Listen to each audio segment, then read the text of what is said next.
மக்களே, welcome to Akshay Rithu entertainment vlog. Subscribe. இன்னைக்கு நாம பார்க்க போறது என்னன்னா வீட்டு ஸ்டைல் சிக்கன் பிரியாணி தான். அதுக்கு தேவையான பொருட்கள் வெங்காயம், தக்காளி, இஞ்சி பூண்டு விழுது, தயிர், புதினா, கொத்தமல்லி, பச்சை மிளகா 2, அப்புறம் இன்னைக்கு வாங்கியிருக்கிறது 1/2 கிலோ சிக்கன்.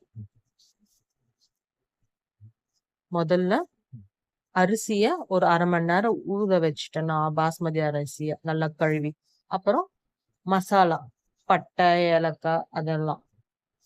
இப்போ குக்கர்ல எண்ணெய் தேவையான அளவு ஊத்திக்கிட்டு, எண்ணெய் காஞ்ச உடனே நம்ம இந்த மசாலா எடுத்து வச்சிருந்தோம்ல, பட்டை, ஏலக்காய், அன்னாசிப்பூ, கிராம்பு இதெல்லாம் போட்டு கொஞ்சம் சூடான உடனே வெட்டி வச்ச வெங்காயம். இன்னைக்கு நான் 3 பெரிய வெங்காயம் எடுத்திருக்கேன். நான் இன்னைக்கு எடுத்திருக்க அரிசியோட அளவு என்னன்னா ஒரு 300 to 350 கிராம் அரிசி தான்.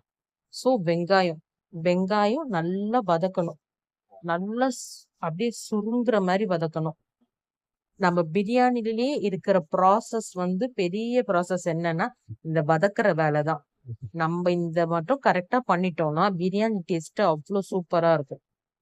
இப்ப பாருங்க, நல்லா வதங்கிடுச்சு. இஞ்சி பூண்டு விழுது நிறைய போட்டுக்கணும். இதுவும் இன்னொரு சீக்ரெட் பிரியாணிக்கான டேஸ்ட்டுக்கு. நான் ஒரு 2 பெரிய டேபிள் ஸ்பூன் அளவு இஞ்சி பூண்டு விழுது போட்டு பச்சை வாடை போற வரைக்கும் வதங்குறேன். நல்லா வதங்கி எப்படி சுருண்டு வந்துருக்கு பாருங்க.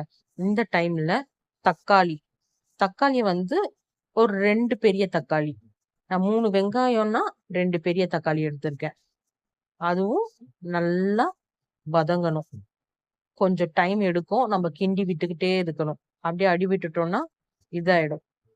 அதுக்கப்புறம் கொத்தமல்லி, புதினா, பச்சை மிளகா இதையும் இந்த டைம்ல போட்டுக்கிறேன். இது போட்ட பிறகு நல்லா அதையும் வதக்கி விட்டுக்கிறேன். வதங்கி வர வரைக்கும் வெயிட் பண்ணலாம்.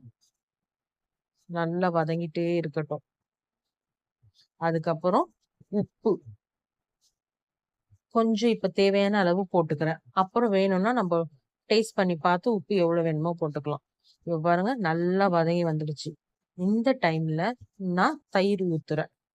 தயிர் ஒரு டேபிள் ஸ்பூன் போதும். தயிர் போட்டு நல்லா வதக்கிக்கிறேன்.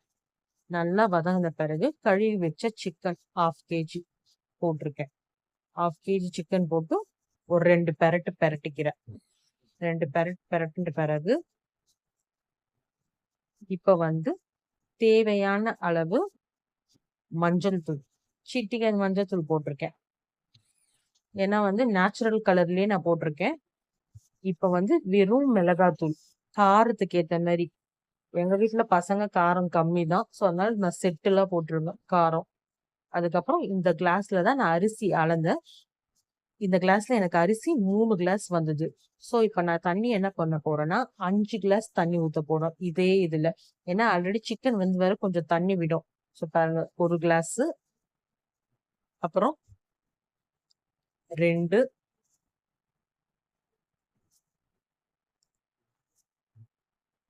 3,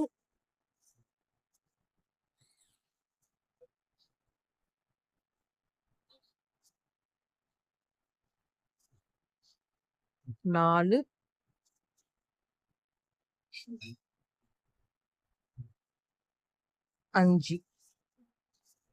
5 கிளாஸ் தண்ணி ஊத்திட்டு இப்போ விசில் போட்டுறேன். சிக்கன் பெரிய சைஸா இருந்ததுன்னா ஒரு 2 to 3 விசில் போடுங்க. நான் அன்னைக்கு எனக்கு சிக்கன் ரொம்ப குட்டி குட்டியா இருந்தது. கடைக்காரர் குட்டி குட்டியா கொடுத்ததால ஒரு விசில்ல போட்டு ஆஃப் பண்ணிட்டு விசில் ஓப்பன் பண்ணிட்டேன். அப்புறம் மறுபடியும் அடுப்பை பத்த வச்சுட்டு ஊற வச்சேன் பாருங்க அரிசி. அதை நல்லா தண்ணி வடிச்சிட்டு போட்டுட்டு இந்த ஸ்டேஜ்ல உப்பு காரம் நீங்க நக்கி பார்த்துக்கோங்க. பார்த்துட்டு காரம் உப்பு வேணும்னா அதுக்கேற்ற மாதிரி போட்டுக்கோங்க. இந்த மாதிரி கலந்து விட்டுட்டு என்ன பண்ணுவேன்னா அப்படியே குக்கர் எடுத்து விசில் எடுத்து அப்படியே மூடி வச்சிருவேன். அதாவது நல்லா கொதிச்சு வரட்டும். அந்த டைம்ல மூடி வச்சிடலாம் நம்ம குக்கரை. பாருங்க, அடுப்பை ஸ்லோ பண்ணிட்டேன். ஸ்லோ பண்ணிட்டு இப்போ வந்து என்ன பண்றேன்னா ஒரு கிளந்துக்கிறேன். கிளறிட்டு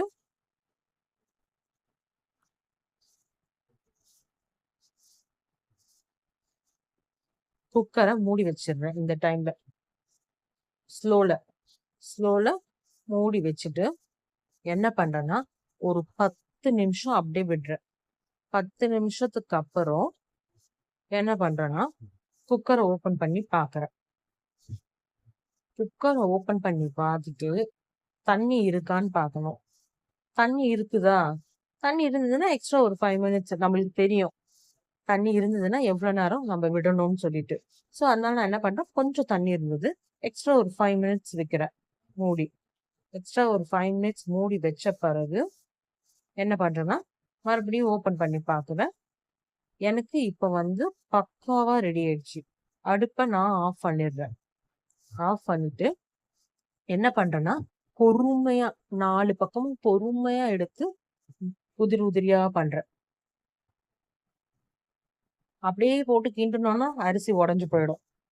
ஸோ 4 பக்கம் பொறுமையா எடுத்து கிண்டி போட்டேன்னா வீட்டு ஸ்டைல்ல சூப்பரான பிரியாணி ரெடி. அன்னைக்கு சூப்பரா வந்திருந்தது பிரியாணி. என்ஜாய் பண்ணுங்க. நீங்களும் ட்ரை பண்ணிட்டு எப்படி வந்ததுன்னு கமெண்ட் செக்ஷன்ல கமெண்ட் பண்ணுங்க. தேங்க்ஸ் ஃபார் வாட்சிங்.